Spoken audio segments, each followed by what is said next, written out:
ఈ సందర్భంగా అరవింద్కి బహిరంగ సవాల్ కూడా విసురుతున్నాం. అరవింద్, నీకు కేంద్రంలో ఉన్న బీజేపీ వికలాంగుల సంక్షేమం మీద గత 10 సంవత్సరాల్లో ఏం చేసింది? మరి ప్రస్తుతం కాంగ్రెస్ పార్టీ ప్రభుత్వం తెలంగాణ రాష్ట్రంలో వికలాంగుల సంక్షేమం మీద ఏం చేసింది? గతంలో కాంగ్రెస్ పార్టీ వికలాంగుల కోసం ఏం చేసింది దేశవ్యాప్తంగా? గతంలో బీజేపీ పార్టీ దేశవ్యాప్తంగా వికలాంగుల కోసం ఏం చేసింది? దమ్ముంటే బహిరంగ చర్చకు రా. సమయం చెప్పు, మరి స్థలం చెప్పు. పోనీ నువ్వు గాంధీ భవన్కి వచ్చినా పర్లే, నేను బీజేపీ భవన్కి వచ్చినా పర్లేదు. ఏమాత్రం నువ్వు ఎనిక్కిపోకుండా బహిరంగ చర్చకు వచ్చే ప్రయత్నం చెయ్యి. మరి ఈ సందర్భంగా నీకు కేంద్రంలో గత 11 సంవత్సరాల్లో బీజేపీ అధికారంలో ఉండి వికలాంగుల సంక్షేమంపై ఎన్ని నిర్లక్ష్యాలు చేసిందో కొన్ని అంశాలు మీ ముందుకు తెచ్చే ప్రయత్నం చేస్తాను. నేను వికలాంగుల యాక్ట్కి కమిషనర్ని 11 సంవత్సరాల్లో నేటికి ఒక్కసారి కూడా నియమించలేదు. నేషనల్ ట్రస్ట్కి చైర్మన్ని నియమించలేదు. 2016 వికలాంగుల హక్కుల చట్టం సంపూర్ణంగా కాదు కదా, అరకొర కూడా అమలు చేయడం లేదు.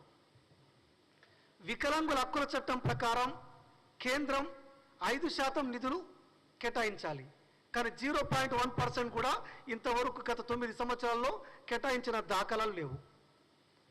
9 జాతీయ వికలాంగుల సంస్థలు ఉంటే వాటిని 4 వికలాంగుల సంస్థలుగా మార్చిన నీచపు చరిత్ర కేంద్రంలో ఉన్న బీజేపీ ప్రభుత్వానికి. ఒక్క జాతీయ సంస్థలో కూడా ఒక్క బ్యాక్లాగ్ పోస్ట్ కానీ ఒక కొత్త నియామకం కానీ నేటికి చేపట్టలేదు.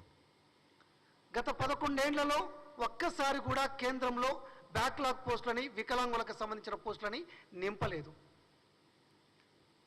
కేంద్రంలో ఉన్న ఎంపీలకు సంబంధించిన ల్యాడ్స్లో ₹1 కూడా వికలాంగ నిధులని ఖర్చు చేయలేదు. ఇవాళ మొన్న అసెంబ్లీ ఎలక్షన్లో తెలంగాణ రాష్ట్రంలో కానీ గత 3 సార్లు కేంద్రంలో పార్లమెంట్ ఎలక్షన్లో కానీ బీజేపీ మేనిఫెస్టోలో వికలాంగుల సంక్షేమానికి సంబంధించి ఒక్క అంశం కూడా లేదు. కేంద్ర సర్వీసులకి వికలాంగులు పనికిరారని చట్టం చేసిన నీచ ప్రభుత్వం బీజేపీ ప్రభుత్వం కేంద్రంలో. వికలాంగుల హక్కుల చట్టం 2016లో సెక్షన్ 89, 92, 93ని ఎత్తేయడానికి ఇష్యూ ప్రయత్నాలు చేసిన ప్రభుత్వం కేంద్రంలో ఉన్న బీజేపీ ప్రభుత్వం. అయ్యా అరవింద్, నువ్వు పెన్షన్ గురించి మాట్లాడే అర్హత నీకు అసలు లేనిలేదు. ఇవాళ కేంద్రంలో వికలాంగులకి కేంద్ర ప్రభుత్వం తరఫున పెన్షన్ ఎంత ఇస్తుందో తెలుసా నీకు? అసలుకి కేవలం ₹300 ఇస్తుంది. 2011 తర్వాత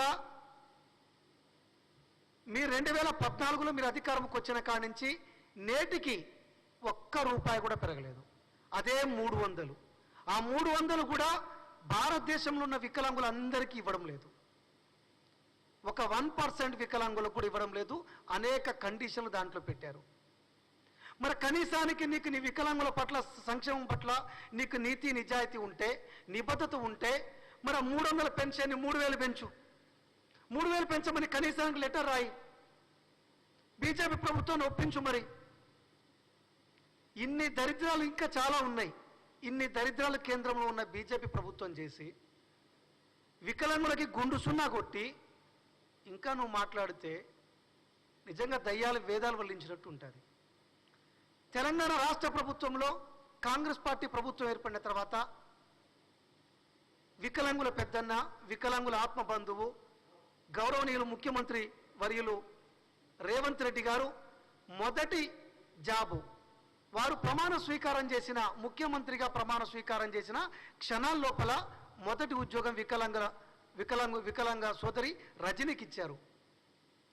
ఉన్నత విద్యలో వికలాంగులకు 5% రిజర్వేషన్ ఇస్తూ చట్టం తెచ్చాము. కోర్టు ఉద్యోగాల్లో 4% రిజర్వేషన్ ఇచ్చాము. దేశంలో ఎక్కడ లేని విధంగా వికలాంగులు పెళ్లిళ్ళు చేసుకుంటే ₹1,00,000 అదనపు ప్రోత్సాహం ఇస్తున్నాం. కళ్యాణ లక్ష్మితో పాటు అదనంగా అంటే ఒక వికలాంగుడు ఒక వికలాంగురాలు పెళ్లి చేసుకుంటే 2,25,000 రూపాయలు వస్తాయన్నమాట. మరి నువ్వు మనిషివైతే, నీకు వికలాంగుల పట్ల సంక్షేమం పట్ల నీకు నిజాయితీ ఉంటే మరి కేంద్రాన్ని కూడా ఇలాంటి పథకాన్ని ప్రవేశపెట్టమని చెప్పు. మరి దేశంలో బీజేపీ పాలిత రాష్ట్రాల్లో ఈ చట్టం తెమ్మని చెప్పు.